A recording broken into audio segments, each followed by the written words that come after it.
Dengar dia panggil nama saya. Dengar dia panggil namamu. Halo adik-adik, gimana kabar kalian? Kak Elga kangen loh sama kalian. Kalian kangen juga nggak sama Kak Elga? Tapi jangan sedih dulu, karena hari ini Kak Elga akan menemani kalian untuk memuji Tuhan. Kak Elga ditemani oleh dua teman Kak Elga, ada Kak Pingping dan ada Bu Sisil. Oh iya, ada Kak Win juga yang akan menyampaikan firman Tuhan. Kalian tonton sampai akhir ya, karena di akhir ibadah kita, Kak Win akan memberikan aktivitas yang sangat bagus. Pasti kalian suka. Gimana? Udah nggak sabar kan? Ayo kita mulai ibadah kita. Saatnya beribadah. Ikuti ibadah dengan aturan yang baik ya. Pertama, mandi. Dan sikat gigi dulu biar wangi. Pakai baju yang rapi biar cakep. Boleh sarapan dulu. Yang kedua, boleh pinjam HP papa atau mama. Boleh pakai laptop atau boleh juga menggunakan televisi. Minta tolong papa dan mama memutar video sekolah minggu.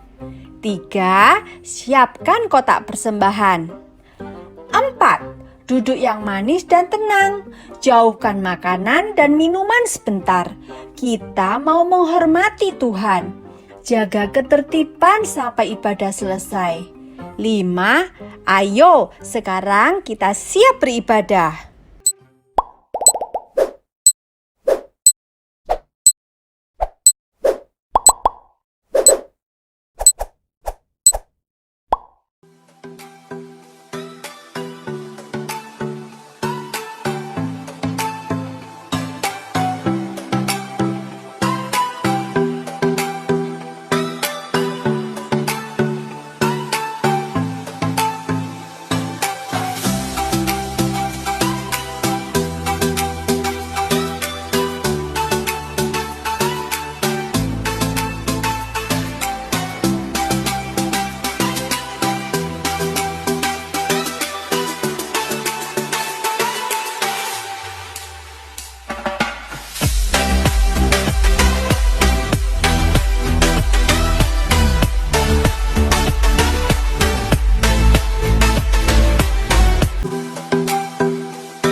Hai adik-adik, selamat hari Minggu. Hari ini Kak Elga akan menemani kalian untuk memuji Tuhan. Sebelumnya Kak Elga mau tanya dulu nih, siapa yang sudah mandi?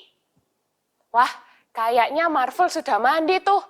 Ada Aai juga, ada Alin. Hebat kalian semua. Kak Elga bisa mencium harumnya kalian dari tempat ini. Kak Elga mau tanya lagi, siapa yang sudah pakai pakaian yang rapi? Kak Elga intip dulu ya.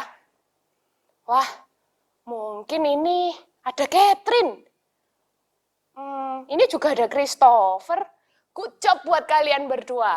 Kalau gitu, siapa yang sudah makan? Wah, ada Tania, ada Max dan Olive juga. Berarti kalau kita sudah mandi, kita sudah pakai pakaian yang rapi, kita sudah makan, kita harus memuji Tuhan dengan semangat, dengan sukacita. Karena Tuhan sudah mengasihi kita. Tuhan sudah menciptakan pelangi yang indah untuk kita, dan Tuhan sudah menciptakan bintang di langit untuk menerangi kita waktu malam. Ayo sekarang semua bangkit berdiri, kita harus menyanyi dengan semangat.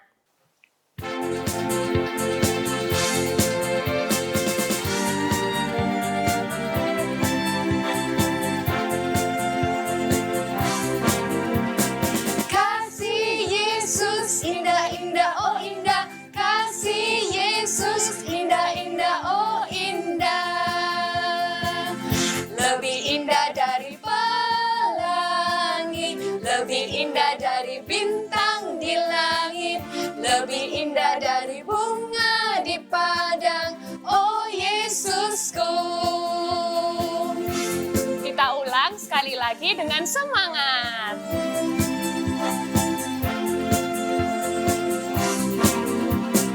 Kasih Yesus indah-indah, oh indah. Kasih Yesus indah-indah, oh indah. Lebih indah dari pelangi, lebih indah dari bintang di langit, lebih indah dari bunga di padang, oh Yesusku. Lebih indah dari pelangi, lebih indah dari bintang di langit, lebih indah dari bunga di padang, oh Yesusku. Kita mau berdoa terlebih dahulu untuk memulai sekolah minggu kita lebih lanjut. Lipat tangan, tutup mata, kita berdoa. Tuhan, kami bersyukur karena hari ini kami masih boleh mengikuti sekolah minggu di rumah kami masing-masing. Kami rindu Tuhan, Engkau tetap menyertai, Engkau tetap hadir di dalam setiap pujian, penyembahan, dan juga cerita firman Tuhan kami hari ini. Bapa, berkatilah sekolah minggu kami ini dari awal hingga akhirnya. Biarlah Tuhan, Engkau yang menolong dan menyertai setiap kami. Dalam nama Tuhan Yesus kami berdoa. Amin. Ya, adik-adik, kasih Yesus memang tidak bisa dibandingkan dengan apapun juga. Kasih Yesus melebihi dalamnya laut, lebarnya bumi, dan tingginya langit.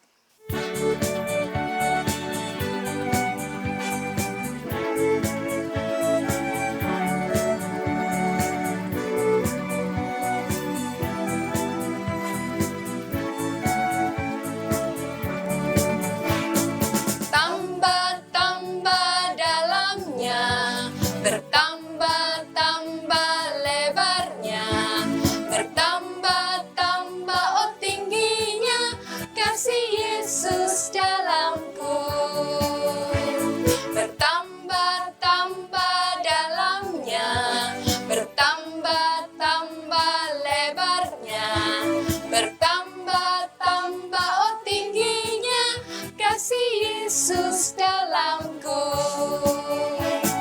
Dalamnya lebih dari laut, lebarnya mengelilingi bumi, tingginya oh tinggi sekali, kasih Yesus dalamku. Dalamnya lebih dari laut, lebarnya mengelilingi bumi, tingginya oh tinggi sekali, kasih Yesus dalamku. Betul adik-adik, dalam kasih Tuhan sangat dalam. Lebarnya lebar sekali, tingginya tinggi sekali. Nyanyi lagi ya.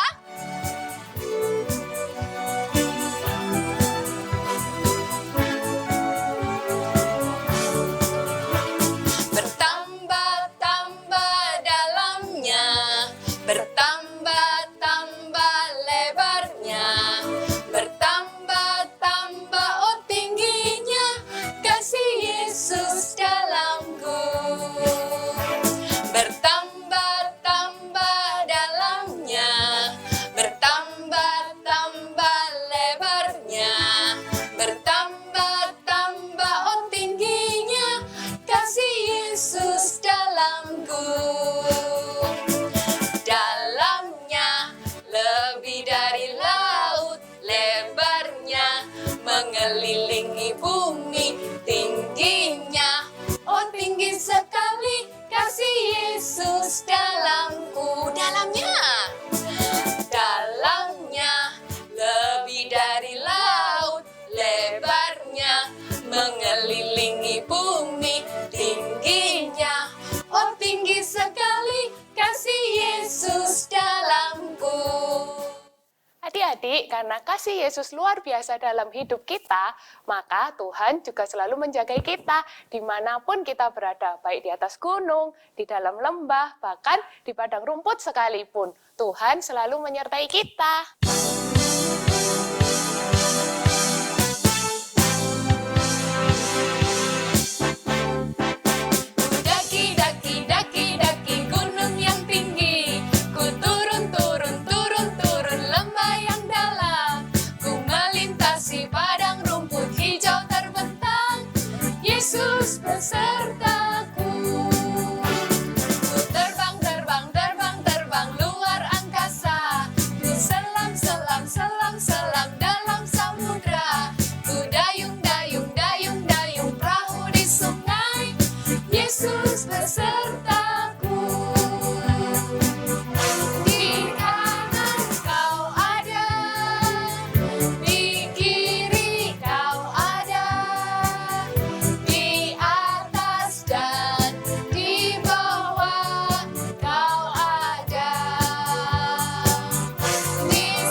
Nah, adik-adik, membaca firman Tuhan dan berdoa selalu membuat kita lebih bertumbuh dan bersemangat dalam mengikut Tuhan.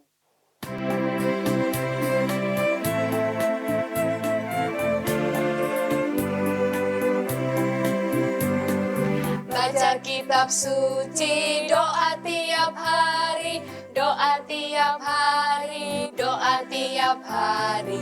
Baca kitab suci, doa tiap hari kalau mau tumbuh.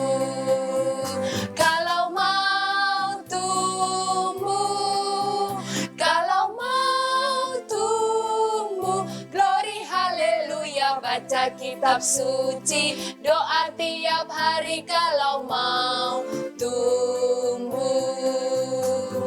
Kita ulangi sekali lagi ya adik-adik ya.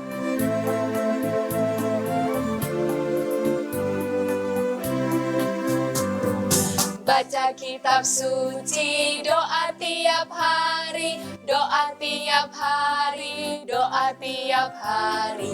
Baca kitab suci, doa tiap hari kalau mau tumbuh.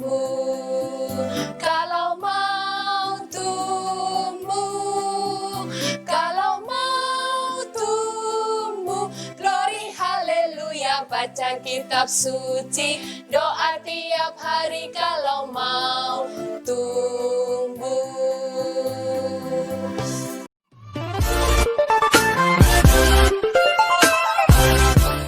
Hai adik, selamat pagi. Hari ini kita ketemu lagi ya dalam ibadah sekolah minggu online. Nah, pagi hari ini Kak Win mengucap syukur karena Kak Win dalam kondisi sehat dan berbahagia. Nah, Kak Win berharap adik-adik sekalian di rumah juga dalam kondisi sehat ya, termasuk papa, mama, kakak, juga adik. Nah, hari ini Kak Win akan membawakan sebuah cerita yang seru dan keren. Kisah ini bisa kalian baca di dalam kitab kalian masing-masing, di dalam kitab Kisah Para Rasul pasal 2 sampai 23. Gimana? Sudah siap untuk mendengarkannya? Kalau sudah siap, mari kita memulainya dengan berdoa terlebih dahulu. Mari kita berdoa. Tuhan Yesus, terima kasih kalau pagi hari ini kami boleh berkumpul bersama-sama di dalam ibadah sekolah minggu online di rumah kami masing-masing. Tuhan Yesus, sebentar lagi kami hendak mendengarkan kebenaran firman-Mu. Kiranya Tuhan, ajari kami untuk boleh mengerti. Berikan kami hati seorang murid untuk kami boleh menjadi pelaku firman-Mu. Kami serahkan waktu ke depan ini Tuhan ke dalam tangan-Mu. Di dalam nama Tuhan Yesus kami sudah mengucap syukur dan berdoa. Amin. Nah, cerita hari ini adalah kisah tentang Bapak Paulus. Bapak Paulus mempunyai tugas yang sangat penting dan luar biasa. Kira-kira apa ya tugasnya? Tugas Bapak Paulus adalah untuk memberitakan kebenaran tentang Tuhan Yesus Kristus yang telah disalib, mati, dikuburkan, dan bangkit dari antara orang mati. Bapak Paulus ini, dia mengerjakan tugasnya dengan penuh semangat, dengan taat kepada Tuhan, dan tanpa takut sama sekali. Ya, nah, Bapak Paulus ini dia mengajarkannya ke banyak tempat di beberapa daerah kepada banyak orang, kepada orang-orang Yahudi dan orang-orang bukan Yahudi. Setelah melakukan banyak perjalanan ke beberapa tempat dan beberapa daerah, Bapak Paulus ingin sekali untuk kembali ke Yerusalem. Tetapi teman-teman Bapak Paulus, dia mengingatkan, Bapak, kalau engkau kembali ke Yerusalem, akan sangat berbahaya sekali. Tahu nggak kenapa? Karena orang-orang di sana, mereka akan membunuhmu. Karena engkau memberitakan kebenaran tentang Kristus. Nah, Bapak Paulus lebih percaya bahwa Allah lebih mengendaki kalau Bapak Paulus kembali ke Yerusalem. Pada akhirnya, Bapak Paulus dia kembali ke Yerusalem. Nah, setelah sampai di Yerusalem, orang-orang Kristen di sana menyambutnya dengan bahagia. Nah, mereka senang sekali melihat kehadiran Bapak Paulus. Dan apapun yang disampaikan oleh Bapak Paulus, mereka mendengarkannya dengan baik. Karena mereka menyambutnya dengan hati gembira. Kemudian beberapa saat, Bapak Paulus pergi ke Bait Allah. Pada saat Bapak Paulus sampai di Bait Allah, ada orang-orang Yahudi dari Asia. Mereka datang, mereka melihat Bapak Paulus di sana. Nah, ini musuh kita. Oh, ini musuh kita. Teriak mereka. Beliau tidak mengatakan hal yang benar. Dia menentang kita, dia menentang kebenaran Taurat. Ayo, kita harus menyingkirkan Bapak Paulus dari tempat ini.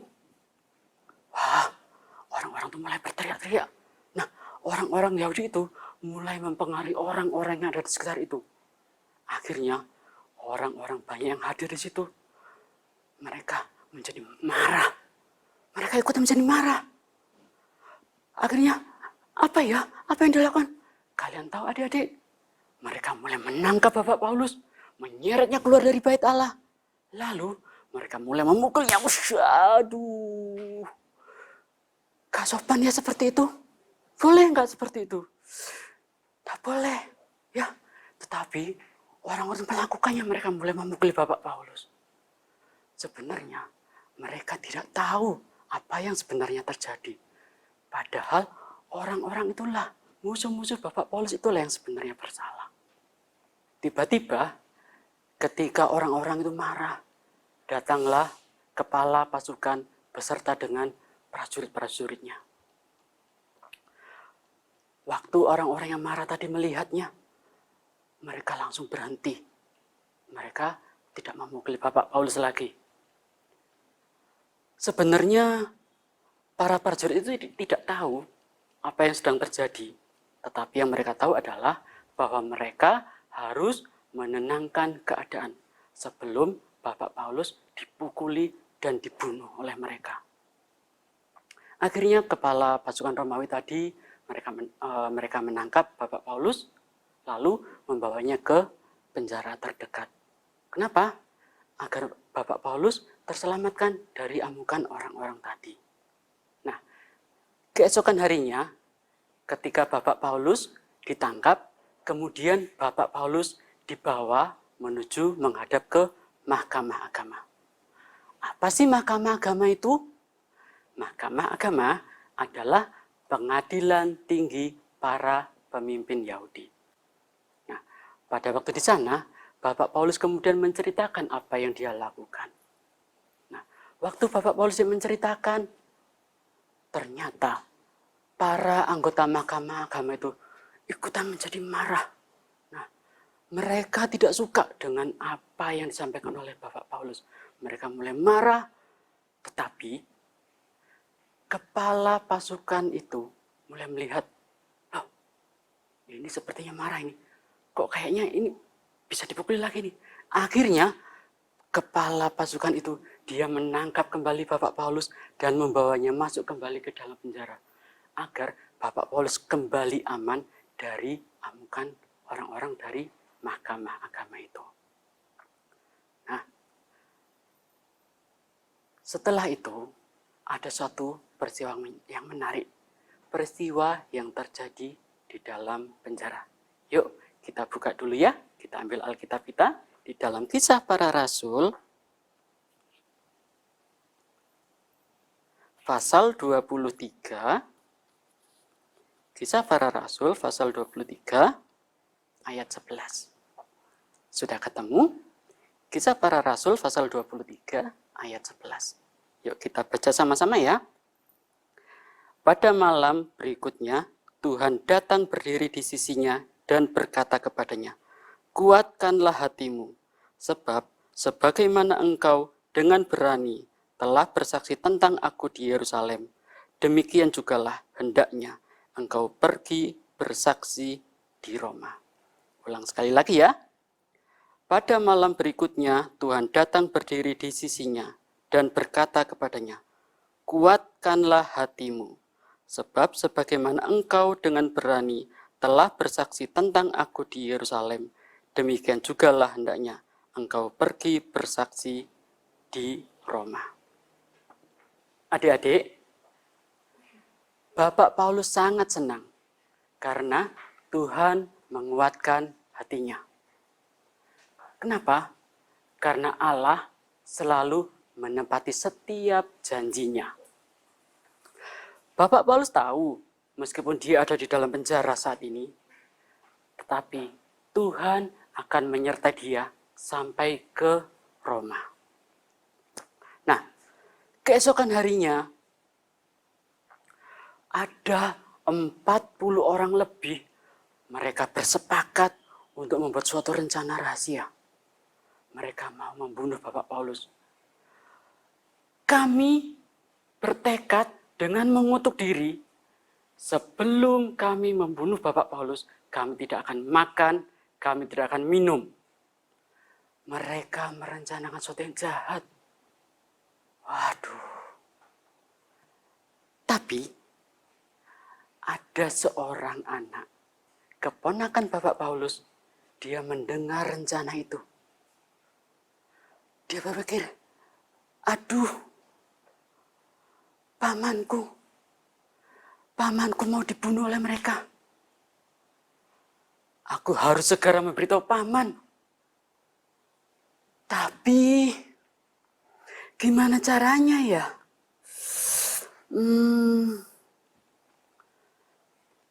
Kalau aku memberitahu mereka, lalu mereka nggak percaya, terus mereka marah, bisa-bisa aku ditangkap juga. Aduh, gimana ya? Ya sudah, aku harus mencoba. Aku harus berani. Tuhan, tolong aku ya. Teriak anak muda itu di dalam hati.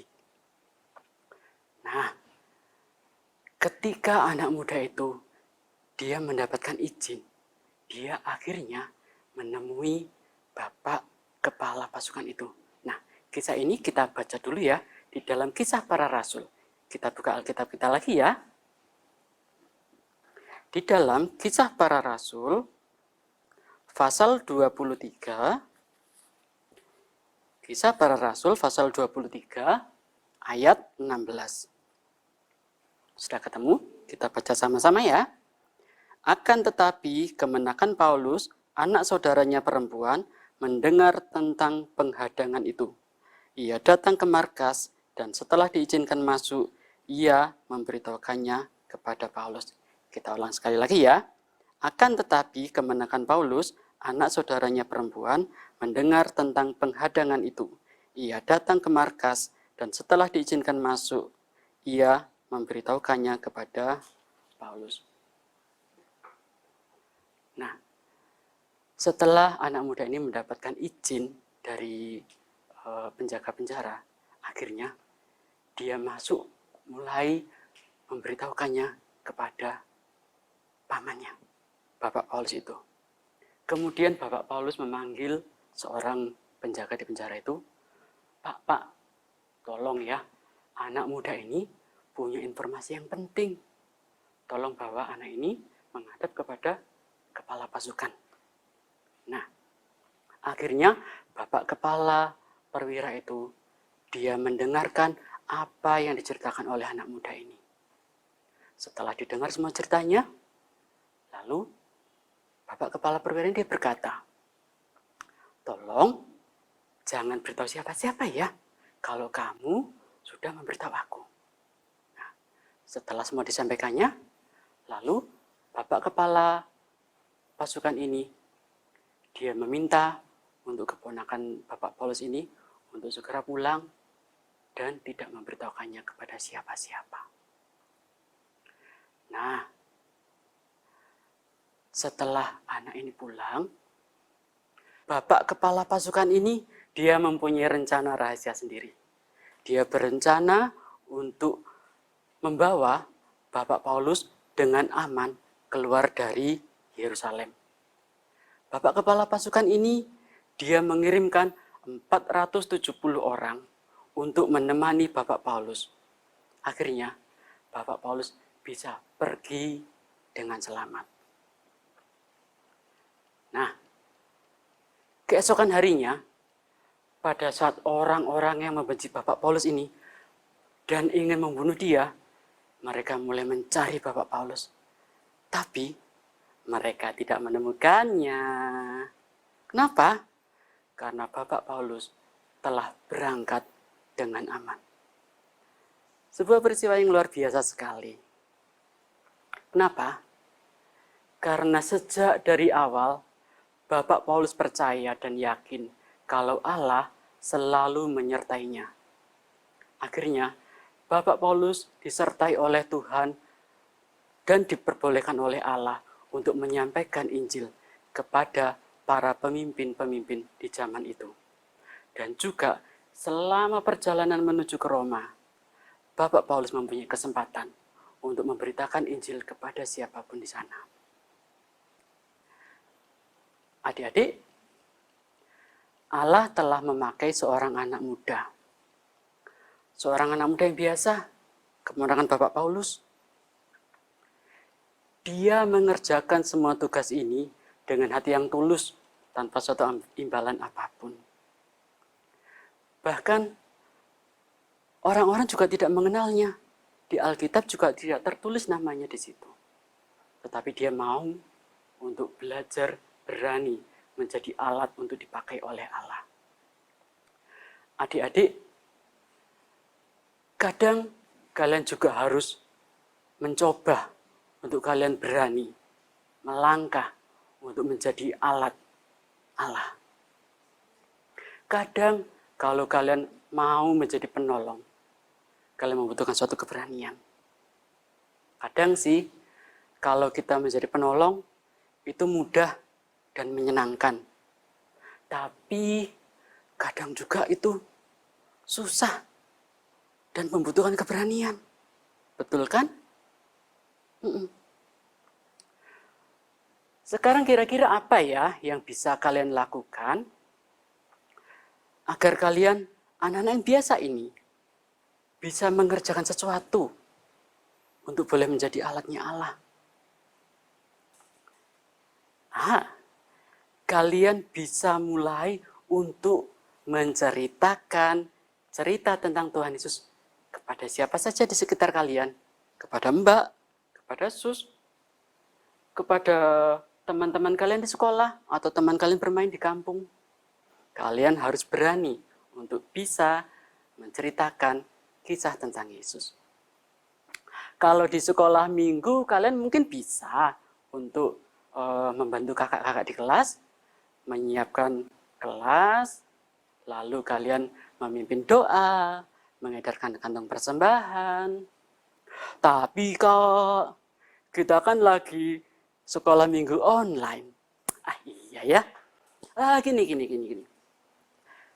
Kalian bisa loh di rumah kalian membantu papa atau mama untuk menjaga adik.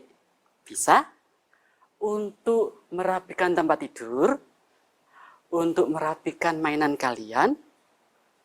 Dan banyak loh yang bisa kalian lakukan di rumah. Untuk saat ini, kalian tahu situasi saat ini, banyak sekali orang-orang yang kesulitan ekonominya. Kenapa? Karena banyak orang yang nggak bisa bekerja. Sekolah ditutup, toko ditutup, tempat kerja tutup. Semua harus bekerja dari rumah. Dan sementara juga banyak orang-orang yang tidak bisa bekerja. Akhirnya, mereka kesulitan dalam ekonomi mereka. Kalian bisa loh bantu mereka. Mungkin kalian bisa menyisihkan uang kalian untuk nanti bisa disumbangkan kepada orang-orang yang membutuhkannya. Kalian juga bisa untuk selalu mengingatkan siapapun untuk rajin cuci tangan, ya, memakai masker, juga menjaga jarak. Nah, banyak yang bisa dilakukan. Ya, banyak. Sebab itu, lakukan mulai dari sekarang dengan penuh keberanian. Nah, adik-adik, saatnya kita mau membaca ayat hafalan. Mari kita buka di dalam Efesus pasal 2 ayat 10. Sudah ketemu? Efesus pasal 2 ayat 10. Kita baca sama-sama ya. 1, 2, 3. Karena kita ini buatan Allah, diciptakan dalam Kristus Yesus untuk melakukan pekerjaan baik yang dipersiapkan Allah sebelumnya. Ia mau supaya kita hidup di dalamnya. Kita ulang sekali lagi ya. Karena kita ini buatan Allah, diciptakan dalam Kristus Yesus untuk melakukan pekerjaan baik yang dipersiapkan Allah sebelumnya. Ia mau supaya kita hidup di dalamnya. Nah, adik-adik, untuk kita menghafalkan ayat hafalan ini, sebentar lagi kita akan membuat suatu kartu ya, kartu rahasia. Nah, aktivitas kita kali ini nanti bisa membantu kita untuk kita menghafalkan ayat ini. Ya, sebelum kita melakukan aktivitas ini, mari kita berdoa dulu yuk. Tuhan Yesus, terima kasih kalau pada pagi hari ini kami boleh mendengarkan kebenaran firman-Mu. Tuhan, ajari kami Tuhan untuk kami boleh berani seperti keponakan Bapak Paulus. Untuk kami berani dan memutuskan untuk kami melakukan pekerjaan yang baik. Untuk kami boleh berani menjadi saksi-Mu dimanapun kami berada. Sebentar kami tidak berpisah dengan teman-teman kami yang lain. Karena Tuhan Engkau selalu sertai kami dimanapun kami berada. Terima kasih Tuhan Yesus, dalam nama-Mu kami sudah mengucapkan syukur dan berdoa. Amin. Nah adik-adik, sekarang tiba saatnya bagi kita semua untuk memberikan persembahan. Siapkan celengannya, siapkan uang persembahannya. Kita mau memberikan yang terbaik buat Tuhan.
Mari kita berdoa untuk persembahan yang sudah dibawa ke rumah Tuhan.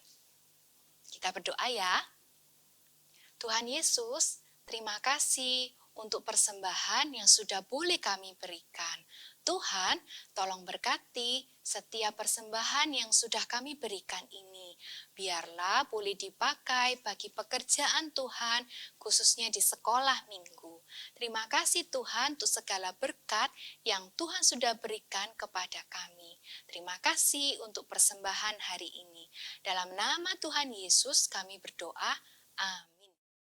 Adik-adik, masih ingat dengan ayat hafalan kita hari ini? Di dalam Efesus 2 ayat 10.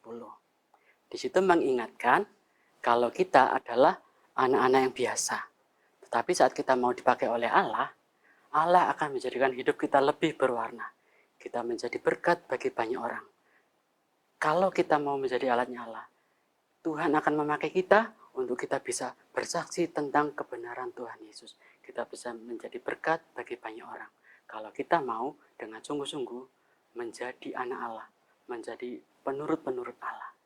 Nah, yuk sekarang kita ikuti, kita melihat aktivitasnya. Baik adik-adik, sekarang kita mau menyiapkan alat dan bahan. Kita siapkan kertas putih yang tebal ya.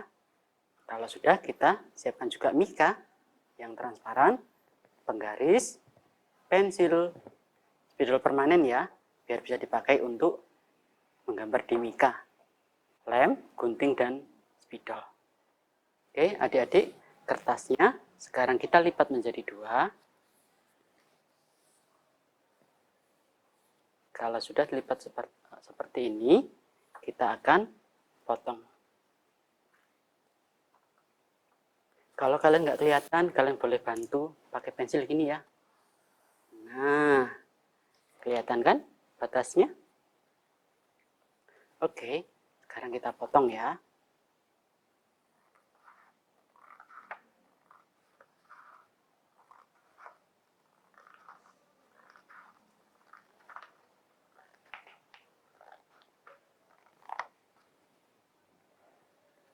Kalau sudah 2 gini, yang satu kita sisihkan dulu. Sekarang kita membuat bagian yang pertama. Kalian boleh lipat seperti ini nanti di sini ya. Untuk mudahnya seperti ini aja deh. Ini ya. Kalian akan lipat di sini. Lihat, ada sisa yang terlihat di sini. Perhatikan ya. Setelah dilipat seperti ini, kita akan lipat lagi.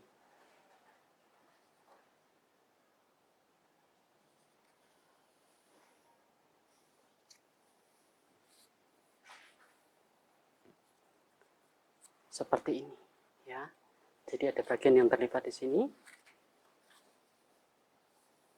Seperti ini. Oke, kalau sudah, kita akan membuat bingkai di dalam sini. Ya. Ukurannya berapa, Kak? Terserah aja deh ukurannya. Seperti ini. Kalian sukanya berapa? Boleh. Segini aja, Kak. Tapi jangan terlalu kecil ya. Kita bisa membuat tanda menggunakan penggaris. Nah, seperti ini. Mudah kan? Kalau sudah, sekarang kita akan potong bagian dalam sini. Bagaimana potong bagian dalamnya, Kak? Mudah. Lihat ya. Kalian mau potong di sini sedikit. Hap. Nah, agar guntingnya bisa masuk. Ya, agar guntingnya bisa masuk ke dalam sini. Kalau sudah, sekarang kita potong.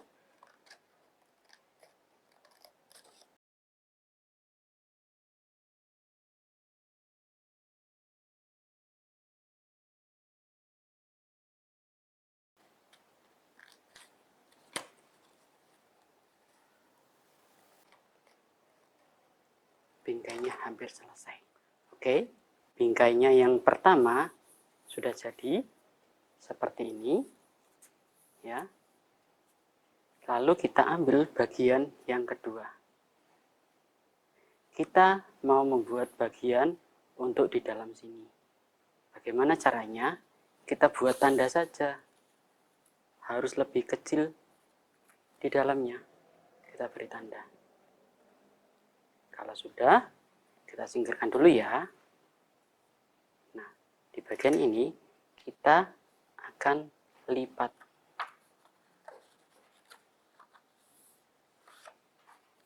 Menjadi seperti ini.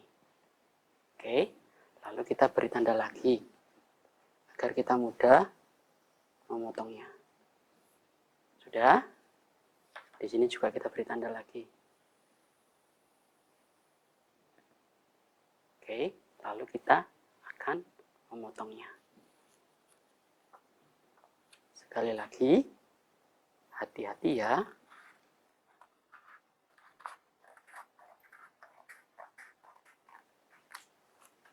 Bagian ini kita sisihkan, jangan dibuang dulu.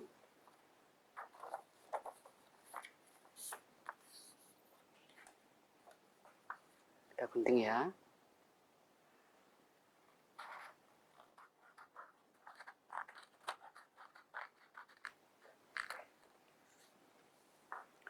sudah menjadi 2 bagian. Oke, sekarang kita akan tempelkan. Kita sisihkan yang ini dulu ya. Lihat, kita mau tempelkan. Kita akan memberi lem pada bagian sini. Ya. Sedikit saja, hanya bagian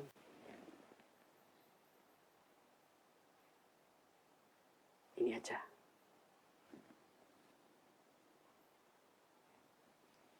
Oke, kalau sudah kita tempel ya, seperti ini. Di dalam.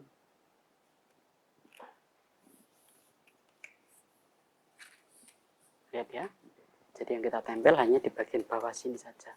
Jadi yang ini masih bisa terbuka. Ya, oke, nanti ini kita tutup. Kita sisihkan dulu, kita mau membuat gambar. Kita sisihkan ya. Kita akan membuat gambar, tapi gambarnya jangan terlalu besar ya, sehingga gambarnya nanti bisa kelihatan di dalam sini. Ya, oke.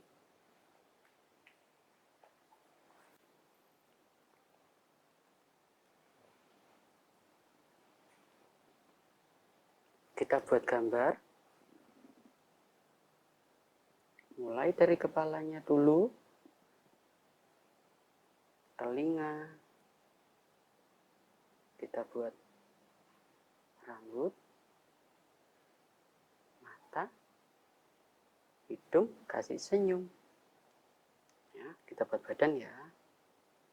Badan, lurus, 1, 2, lalu tutup. Oke, sekarang kita buat kakinya ya. Dia pakai celana panjang, sepatu, lagi. Celana panjang dan sepatu. Kita buat kerah bajunya, tangan satunya dia menghadap ke bawah. Kita beri lengan baju.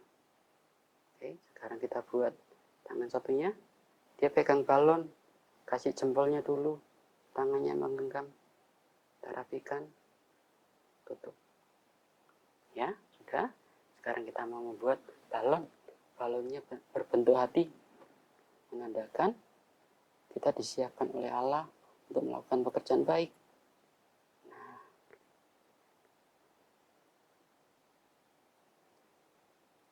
ada awan, 1, 2, 3. Lengkung kiri, lengkung kanan, lengkung, lengkung, lengkung. Kita tulis ayatnya ya. Ayatnya di mana tadi? Efesus pasal 2 ayat 10. Nah, sudah. Lalu kita warna ya. Kita beri warna biru untuk awannya. Kak Win yakin warna kalian bisa lebih rapi dari punya Kak Win. Ya. Nah, warnanya pelan-pelan aja, nggak usah buru-buru. Kalian pasti bisa lebih rapi dari ini. Nah, Kak Win ingin balonnya warna apa ya? Beri warna merah aja deh.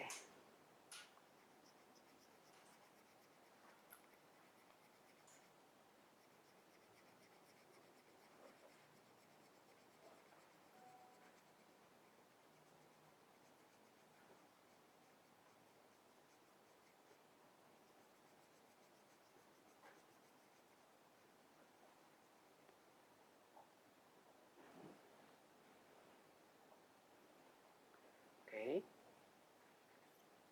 Kita ambil warna kuning, lalu kita mewarna kulitnya.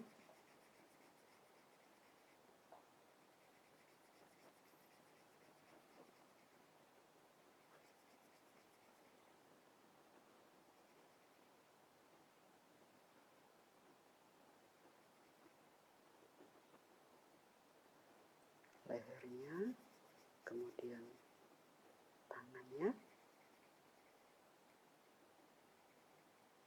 Bajunya warna apa ya? Bajunya warna orange boleh. dicampur sama merah, Kak. Boleh juga, nggak apa-apa. Warna-warni. Spidolnya kan 12 warna, Kak Win. Boleh dong dipakai semua. Boleh. Kalau kalian yang cewek mau kasih warna pink, boleh juga. Kawin cowok kan biasanya warna biru tua atau biru muda. Boleh. Kita gunakan semua deh. Ya, celananya.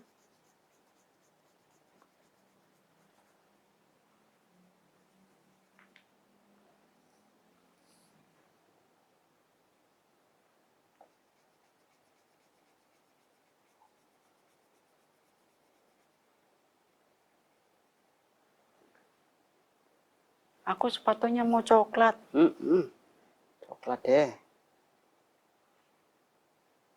Kak Win rambutnya kasih coklat boleh? Boleh. Tapi Kak Win mau pakai hitam aja ya.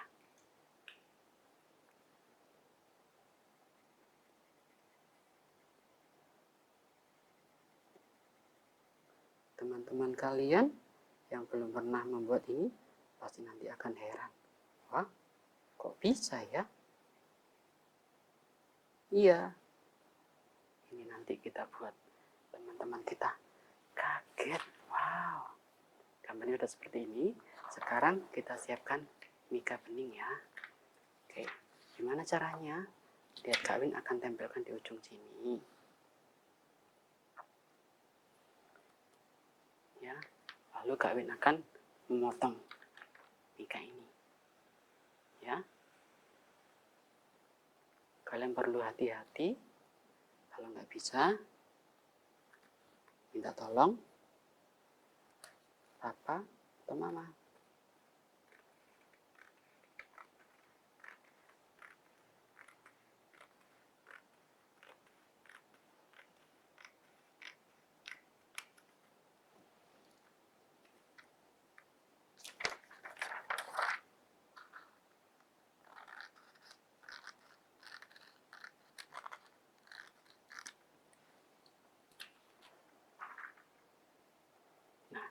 Kemudian bagian mika ini kita letakkan di depan.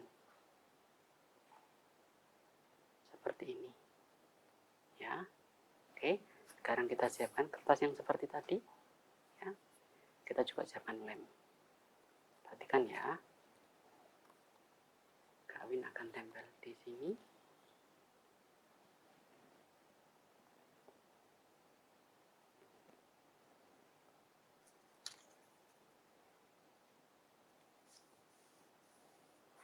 Tempel. Oke. Lalu Kak Win akan tempel lagi seperti ini. Kita lipat ya.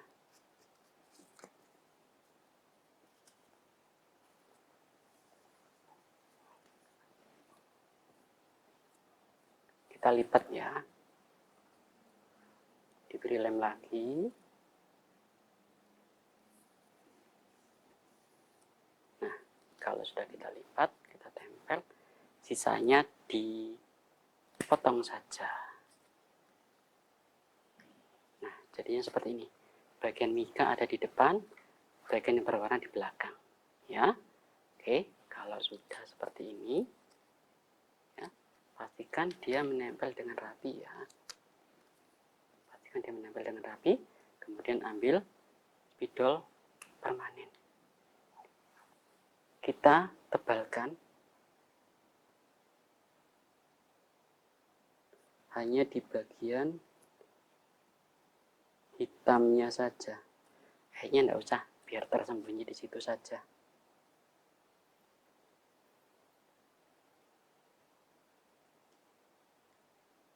Kita tebalkan bagian hitam tadi.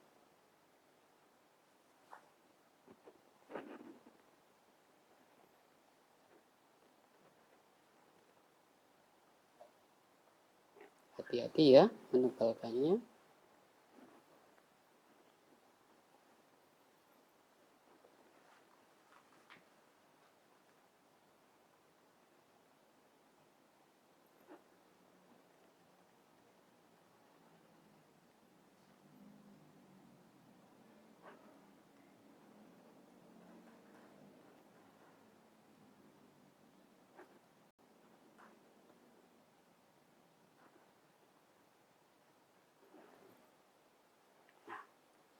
hasilnya seperti ini. Ya, tuh kan. Kita ambil yang bagian tadi, perhatikan ya.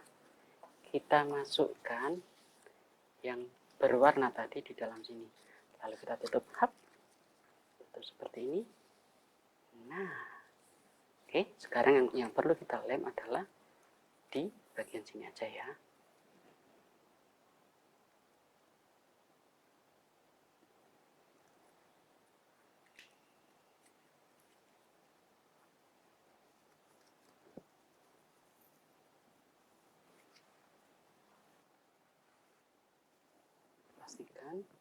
Pastikan dia nempel dulu.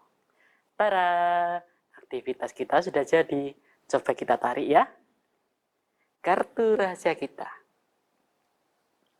Efesus pasal 2 ayat 10. Wow, menjadi berwarna. Nah, keren kan? Tada! Lihat ya. Hidup kita biasa-biasa aja. Tetapi saat kita mau menjadi alatnya Allah, Allah akan membuat kita menjadi lebih berwarna. Ya? Nah, semoga melalui aktivitas kita hari ini kita selalu diingatkan bahwa Allah menciptakan kita untuk melakukan perbuatan-perbuatan baik. Mulai dari saat ini, kita mulai mencoba dengan penuh keberanian menjadi alat Allah. Nah, adik-adik, Kak Win berharap kita bertemu lagi di dalam ibadah sekolah minggu online selanjutnya. Sampai jumpa. Dadah.